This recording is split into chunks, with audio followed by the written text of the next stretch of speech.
From the News Channel 5 Network, this is SportsLine.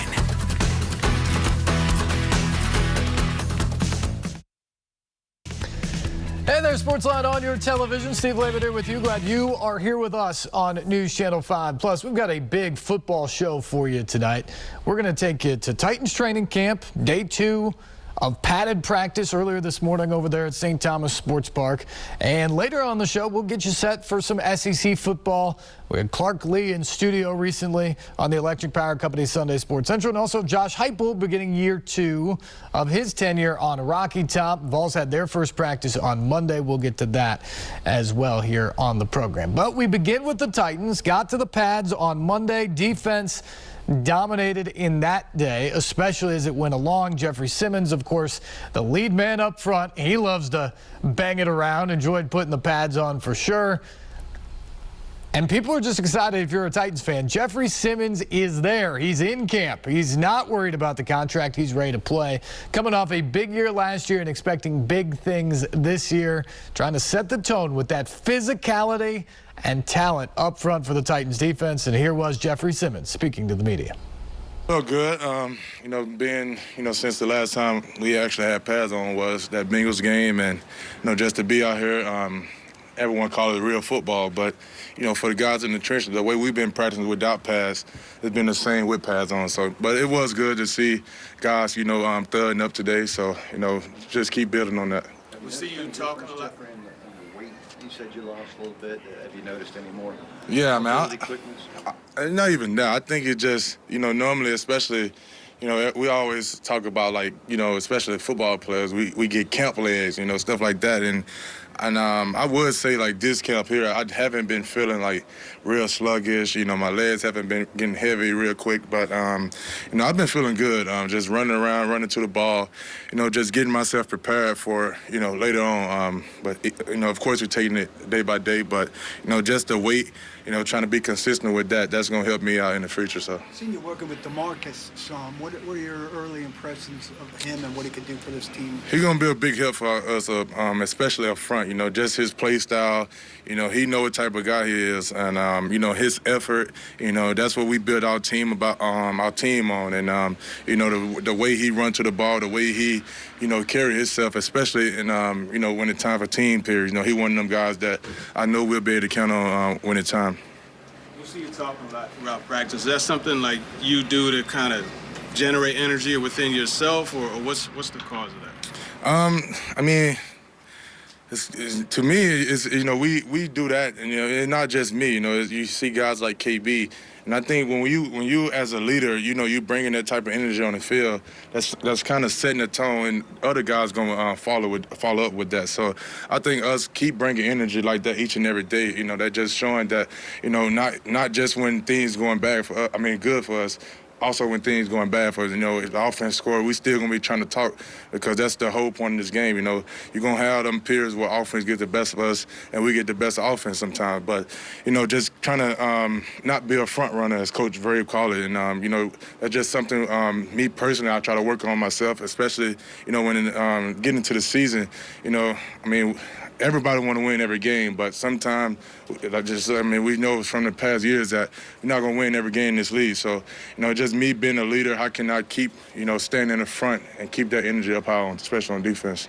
Jeff, how much have you gone against maybe Aaron Brewer, and what do you see out of a guy who's trying to earn a job there at the left guard spot? I go against Brewer every day. I think, and Coach, I saw what Coach Ray said about the $2 steak thing, but, I agree with that. Brewer one of the, he's not the biggest guy. Everyone knows Brewer not big, especially playing a guard position, because I done win against a lot of bigger guards. But he got a heart of a line, and that's the type of guy. That's the type of things we need on the offensive line. Just his grit. He have a lot of grit, and it's gonna come. Like today, we had, we're gonna get the best. Best. How they always say, iron sharper iron. So, me going against Brewer, getting him better. I'm going against him. I'm getting better as well. So, like I said, each and every day, he giving his all. He gonna try to finish me or whatever it may be. But like I said, I think he's gonna be a big help for us up front. And each and every day I could tell. Just even though today was our first day of pads, he have gotten better from just the first day we've been out here. So, I like Brew, especially up on the offensive line. I think he's gonna be a big help for us up front. What's that size like to go against, though? When you've gone against bigger guys before and a smaller guy, is it harder? Is it easier? What's that like?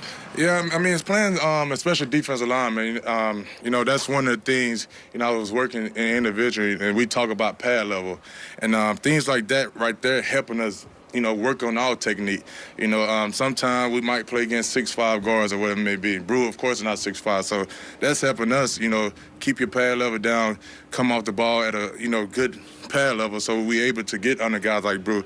Because if you don't, you know, that's his advantage, and everyone have a type of advantage that they could use playing this game, and that's Brew could use that as his advantage, and we just got to adapt to it and come off with a good pad level. What are things, Jeff, that you maybe focus on during the individual drills, during periods that can make you better this year? And that's one thing. You know, my pad level. You know, being consistent with my pad level, trying to be consistent just with my effort. You know, technique, my hands. No matter what we're doing, you know, keeping my hands tight. You know, it's just be the small things, especially when we under the shoot. You know, doing get off. My first step, not taking like the little baby steps or whatever it may be.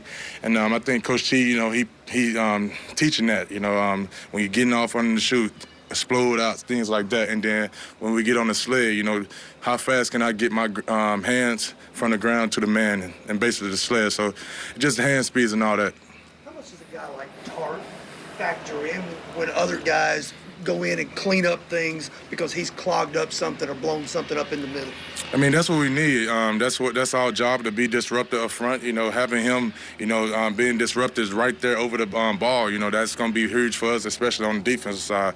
So I think just by him, like we had a great play today where, you know, I think he won inside right now, and me just working off him. So, like I said, things like that, you know, it may go unnoticed at times, but him just, you know, clogging up that middle could make the ball bounce all the way outside. So I think, you know, having him inside, you know, especially, you know, being consistent with that is going to be huge for us. Jeff, a lot of these words on the fences and stuff are words, variables used a lot: teamwork, finish, detailed. Full tilt seems new. I'm just curious if that's... It's not new. That's emphasized. No, that's not new. That's something we've been instilled in our defense, full tilt to the tackle. And, you know, that's one of our keys, effort and finish. And he'll ask the question every day, how do we define it on defense? And that's full tilt to the tackle, R11 to the ball, full tilt. So it's not new. How many different nicknames people give you over the years from the time you were a kid? And is Big Jeff the one that stuck? Yeah, I mean, I really didn't have too many nicknames. I think Big Jeff's been the newest one, true enough, but I think this one is going to stick with me. I even got some thigh pads with him, especially when I wear white pants, you probably can see them, but I think that's one of the names that, you know, kind of just is instilled in me now. So Who called you that for the first time? I can't remember.